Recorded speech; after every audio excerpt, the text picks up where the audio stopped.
வணக்கம் நண்பர்களே, விஜய் பிரயாக் பேசுகிறேன். பிஸ்னஸில் சின்ன சின்ன விஷயங்கள் நம்ம சரி பண்ணோம் அப்படின்னா கண்டிப்பாக நம்மளோட பிஸ்னஸ் அடுத்த லெவலுக்கு போகும். லாஸ்ட் வீடியோவில் நம்ம பார்த்துருந்தோம், ஒரு நேம் வைக்கிறீங்க அப்படின்னா அதை கிராஃப் பண்ணுங்கள். ஒரு கலை மாதிரி ஒரு என்ஜாய் பண்ணி பண்ணுங்கள். இந்த பிஸ்னஸ் நேம் வச்சா அனதர் 25 இயர்ஸ்க்கு அப்புறம் இது மாடர்னாக இருக்குமா, இதுக்கு ஒரு காரணம் இருக்கா, விஷன் ஸ்டேட்மெண்ட், மிஷன் ஸ்டேட்மெண்ட் இதெல்லாம் நம்ம கிரியேட் பண்ணிட்டோமா. ரெண்டாவது விஷயம், ரொம்ப மிக முக்கியமான விஷயம் இப்போ இருக்க காலகட்டத்தில், success secret equal to digital presence. Digital ப்ரெசன்ஸ்னால் என்ன?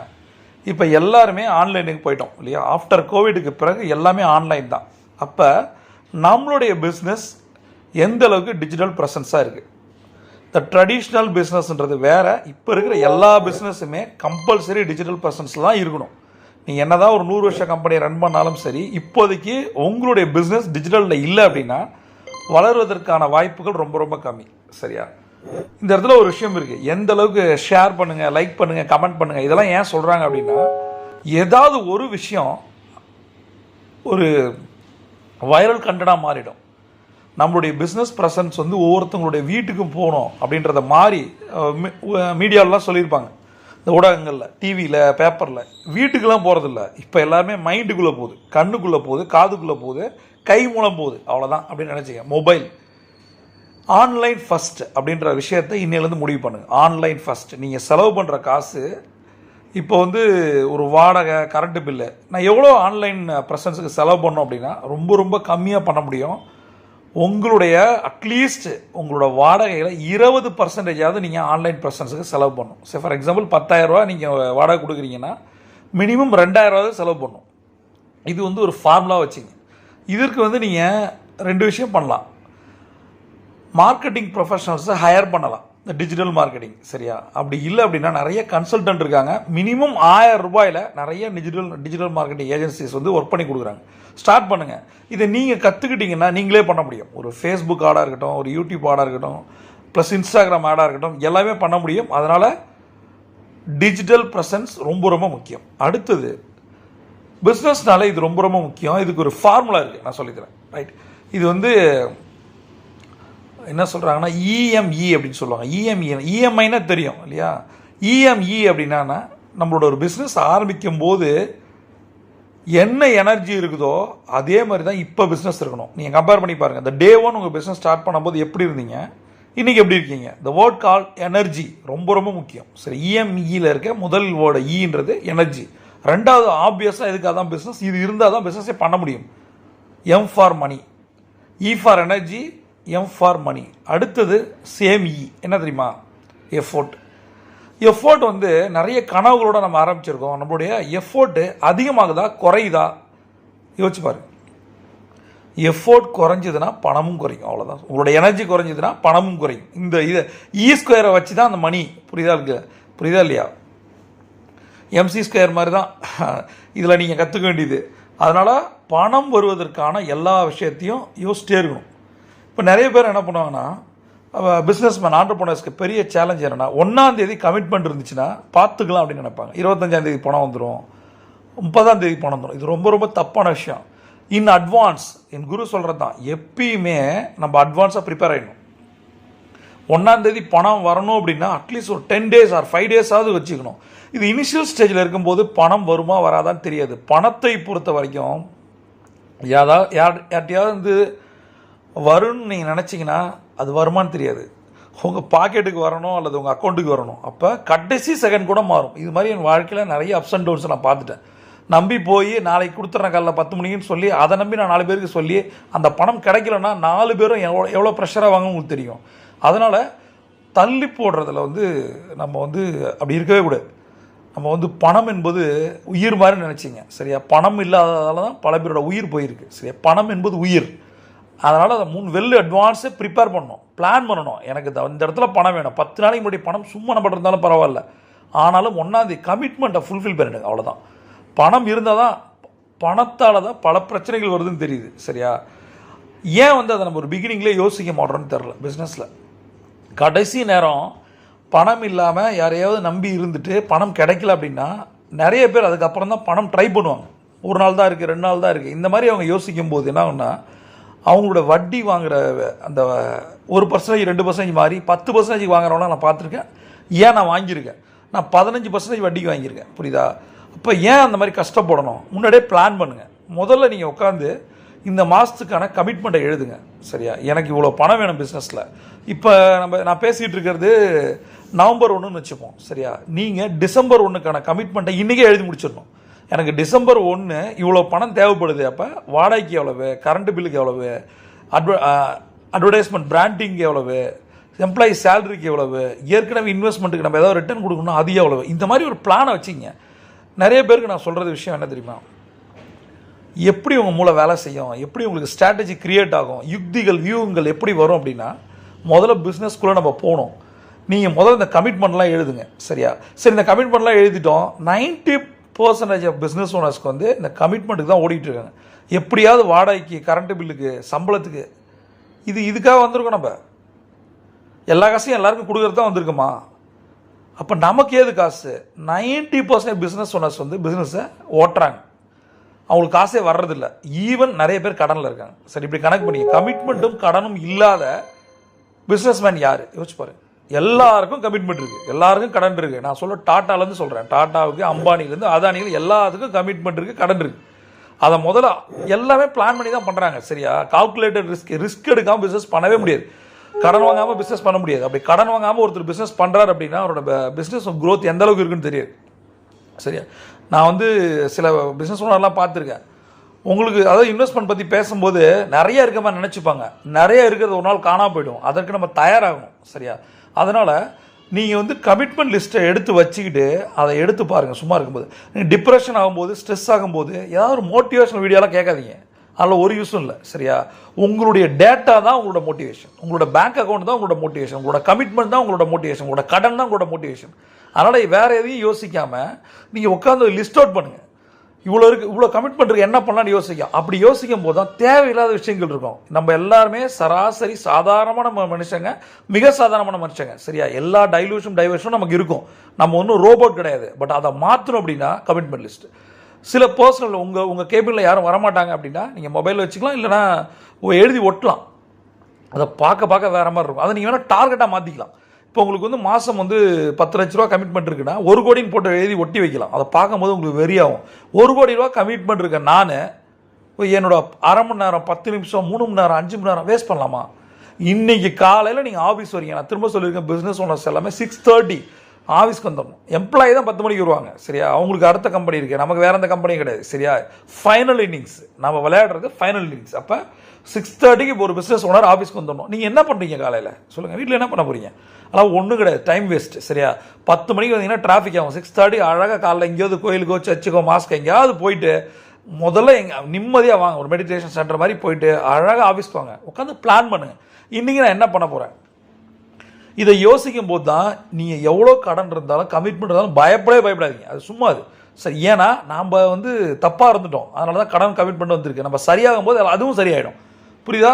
ரிசர்ச் பண்ணுங்கள், எவ்வளோ பணம் தேவை, அதுக்கு நான் என்ன பண்ண போகிறேன்றதை இப்போ பிகினிங்லேயே ஸ்டார்ட் பண்ணிவிடுங்க. அடுத்தது இன்னொரு பெரிய மைனஸ் நான் பார்க்குறது என்னென்னா, உங்களுடைய எம்ப்ளாயி, உங்களோட டீம், இது ரொம்ப இது கில்லர் ஃபேக்டர் நான் சொல்லுவேன். வரவனெல்லாம் எடுத்து போட்டுக்கூடாது, டீமில் உருப்படாது. சரியா? அப்போ யாரை எடுக்கணும் அப்படின்னா, ஒரு பக்கா குவாலிஃபைடான ஆள் எடுக்கணும். அதாவது இப்போ ஒரு 10,000 சம்பளத்துக்கு கொடுக்குறீங்க, ஒரு பொண்ணு வராங்க அப்படின்னா நார்மலாக இருக்காங்க. 15,000க்கு ஒரு பொண்ணு ப்ரொஃபஷனலாக வராங்க. நம்ம இந்த 5,000 பிஸ்னஸ் ஓனர் கனெக்ட் பண்ணிவிட்டு 10,000க்கு இருக்க போனதுக்கு உள்ளே போடுவோம். சரியா? நான் என்ன சொல்கிறேன், எப்பயுமே நீங்கள் எதுக்காக ஒர்க் பண்ணுறீங்க? ஒரு பிஸ்னஸ், ஒரு டீல் உங்களுக்கு கிடைக்குது, 10,000 ப்ராஃபிட், 5,000 ப்ராஃபிட், எதுக்கு போவீங்க? 15,000 ப்ராஃபிட் தான் போவீங்க. அப்போ அந்த 5,000ன்றது நிறைய விஷயத்த பண்ணும். நம்ம எவ்வளோ வேணால் சம்பளம் கொடுக்கலாம். 10,000 வாங்குற பொண்ணுக்கு 1 லட்சம் கூட கொடுக்கலாம். பட் அவங்கள்ட்ட வேலை வாங்க தெரியுதா? அதான் கேள்வி. அந்த ரிசோர்ஸ்லேருந்து நமக்கு தேவையான விஷயங்களை எடுக்க தெரியுதா? சம்பளம் கொடுக்குறது பிரச்சனை இல்லை. நான் ஏற்கனவே ஒரு வீடியோவில் சொல்லியிருக்கேன், எவ்வளோ சேலரி வரணும். ஒரு ஸ்டாஃப்டிருந்து ஒரு 10,000 கொடுத்து ஒரு ஸ்டாஃப் எடுக்கிறீங்கன்னா, இந்த வீடியோவை அப்படியே பாஸ் பண்ணிட்டு யோசிங்க, அவங்கள்ட்ட எவ்வளோ ரிட்டர்ன் எடுக்கணும். ரிட்டர்ன் ஆஃப் இன்வெஸ்ட்மெண்ட் தான் எல்லாமே. சரிதா? எல்லாமே உலகத்தில் எல்லாமே ரிட்டர்ன் ஆஃப் இன்வெஸ்ட்மெண்ட் தான். சரியா? நீங்கள் செலவு பண்ணுற நேரம், நீங்கள் செலவு பண்ணுற பணம் எல்லாம் திரும்ப வரும். லா ஆஃப் அட்ராக்ஷன் மாதிரி தான். எவ்வளோ வரணும்? 10,000 நீங்கள் ஒரு ஸ்டாஃப் கொடுக்குறீங்க, அவங்கள்ட்ட எவ்வளோ பணம் எடுக்கணும்? உங்களோட கெஸ்ஸிங் கரெக்டாக இருக்கா? முடிஞ்சால் பாஸ் பண்ணிட்டு ஒரு கமெண்ட்டில் போடுங்க பார்ப்போம். ஆன்சர் என்ன தெரியுமா? சிம்பிள். மினிமம் 20 டைம்ஸ் எடுக்கணும். 10,000 ரூபா ஒருத்தங்களுக்கு நீங்கள் சம்பளம் கொடுத்தீங்கன்னா 2 லட்ச ரூபா ப்ராஃபிட் வரும். நான் தான் உண்மையான பிஸ்னஸ் மேன். இல்லை எனக்கு வந்து இப்போ தான் ஸ்டார்ட் பண்ணியிருக்கேன், எனக்கு அந்தளவுக்கு நான் வந்து இன்னும் பண்ணலை அப்படின்னா மினிமம் 10 மடங்காவது வரணும். 10,000 ரூபா சம்பளம் கொடுத்தீங்கன்னா 1 லட்சம் வரல அப்படின்னா உங்களுக்கு பிஸ்னஸ் பண்ண தெரிலன்னு அர்த்தம். புரியுதா? அதை எடுக்கணும். வேலையை வாங்குறது சும்மா வந்து லேசியாக இருக்கிறதுக்கு. நம்ம கிளப்பு நடத்தலை, புரிஞ்சுக்கிங்க. வருவாங்க போவாங்க, யாருமே நம்ம கூட இருக்க மாட்டாங்க. 1% மனிதர்கள் தான் நம்ம கூட இருப்பாங்க. நல்லா கவனிங்க. 100 பேர் உங்கள் வாழ்க்கையில் வந்தால் ஒருத்தன் தான் இருப்பாங்க கூட. அந்த ஒருத்தன் இருக்கானன்றதே டவுட் தான். ஒரு 10% வச்சிங்க, சரியா? 90% மனிதர்கள் வந்து நம்ம கூட இருக்க மாட்டாங்க. அந்த இல்லாத 90% மனிதர்களை நினச்சி எதுவுமே பண்ணக்கூடாது. இது ஒரு பிஸ்னஸ் மாடல். நீங்கள் தெளிவாக சொல்லணும். ஒரு எம்ப்ளாயி எடுத்தாலும் சரி, ஈவன் உங்களோட டவுன்லைன்ஸ் எடுத்தாலும் சரி, இது பிஸ்னஸே, இது ஒரு பிஸ்னஸ் மாடல். இதில் வர்றது நீ சம்பாதிக்க வர உனக்கு ஹெல்ப் பண்ணுற, அவ்வளோதான். சரியா? வேறு எந்த பாண்டியும் இருக்கக்கூடாது. நீ சரியாக வேலை செய்கிறனா அடுத்த கம்பெனிக்கு போயிட்டே இருக்க வேண்டியதான். அப்படி சொன்னாலே ஆரம்பத்துலேருந்து எந்த ஒரு ப்ராப்ளமும் வராது. அவனை டெவலப் பண்ணணும்னு நினச்சி நீங்கள் ஒர்க் பண்ணிங்கன்னா ஒரு 1 இயர் இருந்து அவன் எந்த வேலையும் செய்யாமல் இவரோட 1 இயர் இருந்தால் எனக்கு எந்த யூஸ் இல்லைன்னு சொல்லி நம்மளை பற்றியே போய் வெளில போய் தப்பாக சொல்லுவான். தெளிவாக இருங்க. முதல்ல ஒரு ரிலேஷன்ஷிப்பை எடுக்கும்போது, இப்போ நீங்கள் ஒரு முதலீடு பண்ணும்போது இது லாபம் வருமா வராதா, எவ்வளோ ஈல்டு கொடுத்துருக்கு, இது எவ்வளோ கொடுக்கும், இதெல்லாம் கால்குலேட் பண்ணுறது தான் ஒரு புத்திசாலி இன்வெஸ்டர். அதுபோல் ஒருத்தரை நீங்கள் எடுக்கும்போது இவனை எடுக்கலாமா வேணாமா, இவனுக்கு ஸ்டஃப் இருக்கா, எவ்வளோ நாள் இவன், எவ்வளோ மாதம் இவன், எவ்வளோ வருஷம் இவன், அவனை பிளான் பண்ணுங்கள். கண்ணா இந்த ரிசல்ட்டை நீ கொடுக்கலன்னா என் கூட இருக்க மாட்டேன், தெளிவாக சொல்லிவிடுங்க. அப்போ உங்களுக்கும் பிரச்சனை இல்லை, அவனுக்கும் பிரச்சனை இல்லை. இவ்வளோ டார்கெட் வரல அப்படின்னா உனக்கு என்னால் சம்பளம் கொடுக்க முடியாது. சரியா? இவ்வளோ மினிமம் பண்ணாதான் நீ இருக்க முடியும். என்ன ஆகிடும்னா ஒரு மாதம் ஆகும், அவன் எந்த ஒரு பிஸ்னஸும் எடுத்துகிட்டு வர மாட்டான். ஆனால் அவன் சம்பளத்தை எதிர்பார்ப்பான். ஏன்னா அவனுக்கு கமிட்மெண்ட் இருக்கும். வேலை செய்ய மாட்டான், காசை எதிர்பார்ப்பான். இப்படி தான் நிறைய பேர் இருக்காங்க. 90% எம்ப்ளாயிஸ் இப்படி தான் இருப்பாங்க. அந்த 10% எம்ப்ளாயிஸ் தான் விசுவாசமாக இருப்பான், டைமை வேஸ்ட் பண்ண மாட்டான், அடுத்தது கற்றுக்கிட்டு நாம் அடுத்த ஓனராக ஆகணுன்றதுக்காவது ஒர்க் பண்ணுவான். அந்த மாதிரியான பீப்புளை நம்ம எடுக்கணும். அதுக்கு நீங்கள் கம்மி காசுக்குன்றது போகாது. எப்பயுமே நான் சொல்கிறது தான், நல்ல எம்ப்ளாயி எடுங்க. நீங்கள் இல்லைனாலும் உங்களோட பிஸ்னஸ் ரன் ஆகணும், அந்த மாதிரி ஒரு எம்ப்ளாயி எடுங்க. பிஸ்னஸில் நம்ம பண்ணுற தப்பு, சில ஆயிரங்களுக்காக பல லட்சங்களை இழந்துடாதீங்க. தப்பான எம்ப்ளாயி தூக்கி போகிறது, கம்மி காசு எம்ப்ளாயி, அதை போடவே போடாதீங்க. ஒரு ப்ரொஃபஷனல் எம்ப்ளாயி தான் நாளைக்கு உங்களோட கம்பெனியோட பிராண்டாக மாறுவாங்க. சரியா? உங்கள் கம்பெனி பிராண்டாக மாறணும்னா சரியான எம்ப்ளாயி எடுக்கணும். உங்கள் டீம் தான் சக்ஸஸ்க்கு மிகப்பெரிய காரணம். ஆனால் நீங்கள் தான் அந்த டீமை க்ரோ பண்ணுறீங்க. லாஸ்ட் ஒன்று நான் சொல்கிறேன், நிறைய பிஸ்னஸ் ஐடியாஸ் இருக்குது. சரியா? இப்போ என்ன பண்ணணும், நம்ம பிஸ்னஸில் ஜெயிக்கணும் அப்படின்னா இந்த C² ஃபார்முலாவை மிஸ் பண்ணிடாதீங்க. எப்பயுமே காம்படிட்டர்ஸாக யோசிங்க, காம்படிஷனாக யோசிங்க. உங்களுடைய காம்படிட்டர் என்ன பண்ணுவார், இந்த நேரத்தில் என்ன பண்ணிட்டு இருப்பாங்க. ஒரு மிக பிரம்மாண்டமான கம்பெனியாக இருக்கலாம். இப்போ நீங்கள் ஒரு இண்டஸ்ட்ரியில் இருக்கீங்கன்னா புதுசாக ஒரு கார்பரேட் வராங்க, நீங்கள் என்ன ஆவீங்க? அப்போ காம்படிட்டர்ஸ் என்ன ஆவாங்க, மார்க்கெட் எப்படி இருக்குன்னு பார்க்கணும். பிஸ்னஸ் ஓனர்ஸ் வந்து நம்ம பிஸ்னஸே பார்த்துட்டு இருக்கக்கூடாது. என்னென்ன பிஸ்னஸ் மார்க்கெட்டில் ட்ரெண்ட் ஆகுது, யார் யார் காம்படிஷனில் வராங்க. இப்போலாம் எப்படி தெரியுமா, பெரிய கார்பரேட் வந்து சம்மதம் இன்னொரு பிஸ்னஸில் இறங்குவாங்க. அவங்க ஏற்கனவே இருக்கிற இண்டஸ்ட்ரி M&Aன்னு சொல்லுவாங்க, மெர்ஜர் அண்ட் அக்வசிஷன். அவங்க வாங்கிடுவாங்க, டக்குன்னு உள்ளே வந்துடுவாங்க. உங்களுக்கு எப்போ வேணால் போட்டி வரலாம்.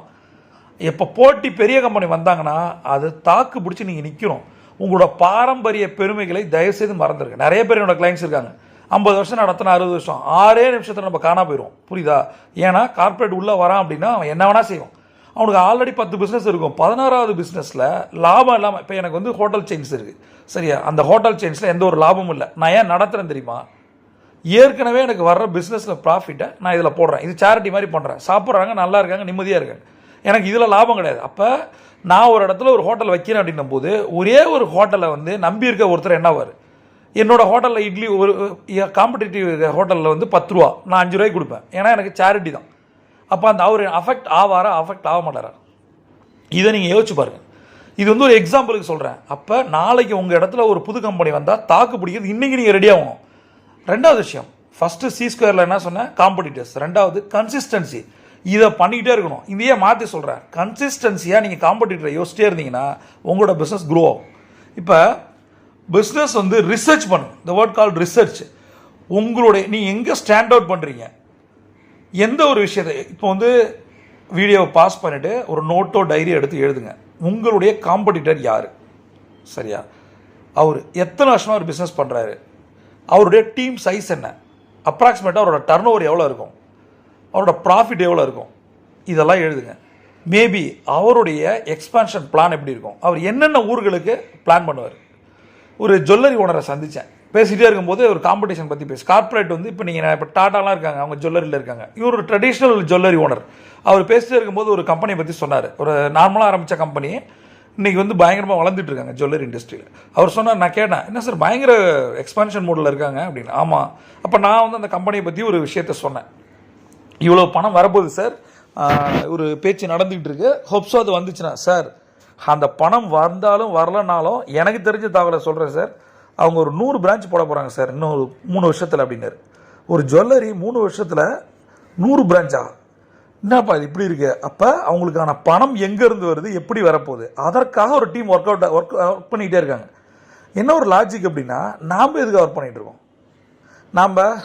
நம்மளுடைய கமிட்மெண்ட்டு, கரண்ட் பில்லு, வாடகை, ஸ்டாஃபு, லோக்கலில் போய் ஏதாவது ஒரு அட்வர்டைஸ்மெண்ட் கொடுக்கறது. நீங்கள் ப்ரொஃபஷ்னலாக மாற வேண்டிய நேரம் இது. ஒரு ஜுவல்லரி 3 இயர்ஸில் 100 பிரான்ச்சுன்றது எவ்வளோ ஒரு மெகா விஷயம் இது இல்லை? அதற்கான காய்கறி நவுத்துறாங்க, அதை பண்ணிகிட்டு இருக்காங்க. பட் நாம் என்ன இந்த நேரத்தில் யோசிச்சு பாருங்களேன், நம்ம லேசியாக இருக்கலாமா? நம்ம எல்லாத்தையும் தள்ளி போடலாமா? எப்படி இருக்க முடியும்? காம்படிஷன் ஒருத்தன் ஓடிட்டு இருக்கான், தெரிச்சு ஓடிட்டு இருக்கான், 100 மீட்டர் ரேஸில் ஓடுறான். நம்ம இன்னும் ஸ்டார்ட்டே பண்ணலை நிறைய பேர். அதனால் இன்றைக்கே நீங்கள் ஸ்டார்ட் பண்ணுங்க. நான் சொன்ன மாதிரி தான், கன்சிஸ்டன்சியாக ஒரு விஷயத்தை நம்ம பண்ண எல்லாமே மாறும். இப்போ நான் சொன்ன இந்த வீடியோவில் என்னென்ன டவுட் இருக்குது, ரைட்டு. இப்போ வந்து நான் இன்னொரு விஷயத்தையும் சொல்கிறேன். உங்களோட காம்படிட்டரை பற்றி நீங்கள் ஒரு அனலைசிஸ் பண்ணுறீங்கல்ல, அவர் எவ்வளோ பண்ணுறாரு, என்ன அப்ராக்சிமேட்டாக உங்களுக்கு தெரிஞ்ச விஷயங்கள். இப்போ நீங்கள் என்ன பண்ணிட்டுருக்கீங்க, நீங்கள் எப்போ ஆரம்பிச்சிங்க, உங்களோட டர்ன் ஓவர் எவ்வளவு, இதெல்லாம் நீங்கள் எழுதுங்க, கம்பேர் பண்ணி பாருங்கள். அவங்க எத்தனை எக்ஸில் அதிகமாக இருக்காங்க. அடுத்தது கன்சிஸ்டன்சின்ற ஒரு வேர்டு நான் சொன்னேன், சீக்ரெட், ரைட். அந்த கன்சிஸ்டன்சி எந்த ஒரு பிஸ்னஸை உங்களோட ஹிஸ்ட்ரி எடுத்துங்க. ஏன்னா உங்கள் ஹிஸ்ட்ரி உங்களுக்கு தான் தெரியும். எப்போ முதல்ல நீங்கள் வேலைக்கு சேர்ந்தீங்க, எவ்வளோ நாள் வேலை செஞ்சீங்க, உங்களோட ஹிஸ்ட்ரி எழுதுங்க. எவ்வளோ கன்சிஸ்டன்சியாக இருந்திருக்கீங்க. சரி, பிஸ்னஸ் எப்போ இந்த பிஸ்னஸ் ஆரம்பிச்சிங்க, ஏதாவது ஒரு ப்ராஜெக்டை எடுத்து அதை வைண்ட் அப் பண்ணியிருக்கீங்களா, உங்களோட கன்சிஸ்டன்சி லெவல் என்ன, இதை பொறுத்து தான் உங்களோட சக்ஸஸ் இருக்குது. ஒரு விஷயத்தை நீங்கள் ஆரம்பிச்சிட்டிங்க அப்படின்னா தொடர்ச்சியாக பண்ணணும்.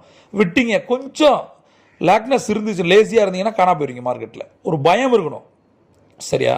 இப்போ வந்து மொத்தமே 120 பால் தான் 20 ஓவர் கிரிக்கெட்டில். நீங்கள் டைம் எடுத்துக்கவே முடியாது. ஃபஸ்ட் பால்லேருந்து ஹிட் பண்ணலாம், மேபி ஒரு 4-5 பால் டைம் எடுக்கலாம். இது டெஸ்ட் மேட்ச் கிடையாது. அது போல தான் உங்களோட பிஸ்னஸும். இது வரைக்கும் டைம் எடுத்திருந்தீங்கன்னா எல்லா லேஸையும் தூக்கி போட்டு உங்கள் காம்படிட்டருடைய வியூ பாயிண்ட் இப்படி இருக்குது, நான் இங்கே இருக்கேன், எனக்கும் அவனுக்கும் அவ்வளோ டிஃப்ரென்ஸ் இருக்குது, அந்த டிஃப்ரென்ஸை குறைக்கிறதுக்காக இன்னையிலேருந்து நான் என்னுடைய ஆஃபீஸ்க்கு 2 மணி நேரத்துக்கு முன்னாடி போவேன், 2 மணி நேரத்துக்கு பின்னாடி வருவேன். இந்த மாதிரி டைமை கூட்டுங்க. அந்த 2 மணி நேரம் ப்ளஸ் 2 மணி நேரம் 4 மணி நேரத்தில் என்னென்ன ஆக்டிவிட்டி பண்ண முடியும்னு யோசிங்க. ப்ரொடக்டிவிட்டியை அதிகப்படுத்துங்க. உங்களால் முடியும். மெயினாக நீங்கள் ஒரு கன்சல்டண்ட்டை ஹையர் பண்ணுங்கள். இந்த மாதிரி நான் இருக்கேன், இதுக்கு என்ன பண்ணும். நிறைய பேர் பண்ணுற தப்பு என்னென்னா, அவங்களுக்கு தெரிஞ்சதே பண்ணுவாங்க. நீங்கள் இப்போ சம்பாதிக்கிற காசு உங்களுக்கு தெரிஞ்ச விஷயத்த பண்ணுறது, உங்களுக்கு தெரியாத விஷயம் உலகத்தில் அவ்வளோ இருக்குது வெளியில். அப்போ அவங்கெல்லாம் ஜெயிச்சுட்டு போகிறாங்கன்னா அதுக்கு ஏதாவது ஒரு காரணம் இருக்கும். இன்றைக்கி ஜெஃப் பெசோஸ் நம்பர் 1 இருக்காருன்னா ஒரு 8 கன்சல்டன்ட் ஹையர் பண்ணியிருக்காரு, சரியா? அந்த 8 கன்சல்டன்ட் யாருன்னு யாருக்கும் தெரியாது. அதனால தான் அவர் நம்பர் 1 இருக்கார் அப்படின்னு வச்சுங்க. அடுத்தடுத்து யோசிங்க, எல்லா பெரிய ஆளுங்களுமே கன்சல்டண்ட்டை வச்சு தான் ஒர்க் பண்ணுவாங்க. ஏன்னா அவங்க நாலேஜ் அவ்வளோதான் இருக்கும். எவ்வளோதான் அவங்களுக்கு, அவர் பிஸ்னஸ் மேன், அவங்க பிஸ்னஸ் பற்றி தான் தெரியும். கன்சல்டண்ட்டுக்கு எல்லாமே தெரியும். ஏன்னா மார்க்கெட்டை தான் வாட்ச் பண்ணிகிட்டே இருப்பான். அவனுக்கு எந்த இடத்துல ப்ளஸ் எந்த மைனஸ். இப்போ அவர் ஒரு ஜுவல்லரி மேட்டர் சொன்னாரா, நான் ஒரு ஜுவல்லரி மேட்டர் எப்படி சொல்கிறேன், எனக்கு என்னோட கிளைண்ட்ஸ் என்னோட நண்பர்கள் சொல்கிறது எப்படி. அப்போ மார்க்கெட்டில் ஒரு பெரிய விஷயம் நடக்க போகுது, அது தெரியாமல் நீங்கள் இருக்கக்கூடாது. அட்லீஸ்ட் உங்கள் தப்பையாவது சரி பண்ணுங்கள். இந்த வீடியோவில் நான் என்னென்ன சொல்லியிருக்கேன் அப்படின்றத யோசிங்க. டிஜிட்டல் ப்ரெசன்ஸ் ரொம்ப ரொம்ப முக்கியம். உங்களோட விஷன் ஸ்டேட்மெண்ட்டை ரெடி பண்ணிட்டீங்களா? இதை முன்னாடி வீடியோவிலே சொன்னேன். டிஜிட்டல் ப்ரெசன்ஸுக்கு எந்த அளவுக்கு நீங்கள் போகிறீங்க, அப்படி இல்லைனா ஹையர் பண்ணுங்கள். மினிமம் ஒரு எம்ப்ளாயியை நீங்கள் டிஜிட்டல் மார்க்கெட்டிங்காக வச்சிங்க, அது நல்லது. ஒன்று உங்கள் பிஸ்னஸை டெவலப் பண்ணலாம், இல்லை அடுத்த பிஸ்னஸ் கூட நீங்கள் வந்து ப்ரொமோட் பண்ணி கொடுக்கலாம். 3வது, இனிஷியல் இன்வெஸ்ட்மெண்ட் ரொம்ப ரொம்ப முக்கியம். கேஷ் ஃப்ளோவுக்காக நீங்கள் என்ன பண்ணுறீங்க, கடைசி நேரத்தில் கஷ்டப்படாதீங்க, முன்னாடியே பணத்தை ரெடி பண்ணுங்கள். 4வது, யாரை வேணால் ஹையர் பண்ணி தூக்கி உள்ளே போடாதீங்க. உங்கள் டீம்ன்றது ஒரு ப்ரொஃபஷனல் டீமாக இருக்கணும். கம்மி காசுக்கு கம்மி எம்ப்ளாயி தூக்கி போடாதீங்க. லாஸ்ட் ஒன்று, C² ஃபார்முலா சொல்லி கொடுத்தேன். காம்படிட்டர்ஸ் ரொம்ப ரொம்ப முக்கியம். அவங்கள வந்து ரிசர்ச் பண்ணுங்கள். அடுத்தது கன்சிஸ்டன்சியாக எந்தெந்த விஷயங்கள் பண்ணலை அந்த ரிப்போர்ட்டாக எழுதுங்க.